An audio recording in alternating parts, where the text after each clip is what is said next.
અમદાવાદ સ્થિત રાજીવ ગાંધી ભવન ખાતે યોજાયેલી પત્રકાર પરિષદમાં ગુજરાત પ્રદેશ કોંગ્રેસ પ્રમુખ અમિત ચાવડાએ જાહેરાત કરી હતી। શિક્ષણના નામે થતી કથિત ઉઘાડી લૂંટ, પેપર લીક અને પરીક્ષા કૌભાંડો સામે 22 અને 23 જૂને સમગ્ર ગુજરાતમાં છાત્ર ગુંજ કાર્યક્રમ યોજવામાં આવશે।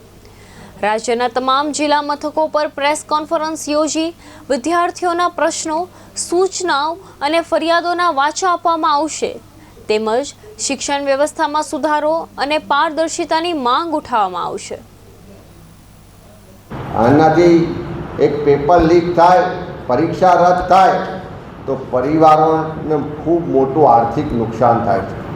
વિદ્યાર્થીઓની મહેનત પર પાણી ફરી વળે છે, એના સપનાઓ ચકનાચૂર થઈ જાય છે।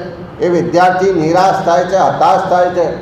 એ વિદ્યાર્થીની જે માનસિક સ્થિતિ થાય છે અને અનેક વિદ્યાર્થીઓ જે આત્મહત્યા કરે છે। આપણે આકાંક્ષાનો જે પત્ર વાંચીએ તો આપણું હૃદય દ્રવી ઉઠે કે એણે જે પરીક્ષા રદ થવાથી એની માનસિક સ્થિતિ હશે, એને જે આઘાત લાગ્યો, પરિવારની જે એની પાસેની અપેક્ષા હતી એ પૂરી નહીં કરી શકવાને કારણે જે જીવન ટૂંકાયું અને એના જેવા અનેક આશાસ્પદ યુવાનોએ જીવન ટૂંકાયું। આપણે અમદાવાદમાં જ રાણીપની વાત કરીએ તો આશાસ્પદ યુવાને આત્મહત્યા કરી।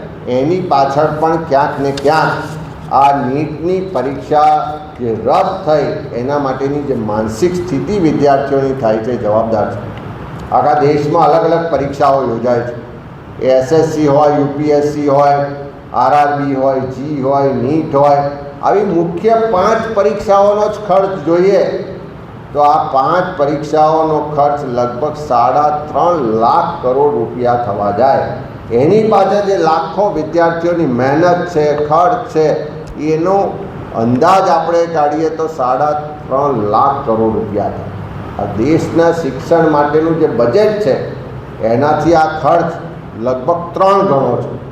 ત્યારે આજે આખા દેશમાં શિક્ષણ વ્યવસ્થા, પરીક્ષા પદ્ધતિ, એનું સંચાલન સામે ખૂબ મોટા પ્રશ્નો ઊભા થયા છે અને જે રીતે રાહુલ ગાંધીજીએ આખા દેશના યુવાનોનો અવાજ બનવાનું કામ કર્યું અને રાજસ્થાનથી, કોટાથી છાત્ર ગુંજ કાર્યક્રમ શરૂ થયો, ત્યારે એ જ વાતને આગળ લઈ જતાં ગુજરાતમાં પણ ગુજરાતના વિદ્યાર્થીઓનો અવાજ બનવા માટે, ગુજરાતના જે વિદ્યાર્થીઓના પ્રશ્નો છે, એમના સૂચનો છે, એમની ફરિયાદો છે, એને વાચા આપવા માટે પ્રદેશ કોંગ્રેસ સમિતિ દ્વારા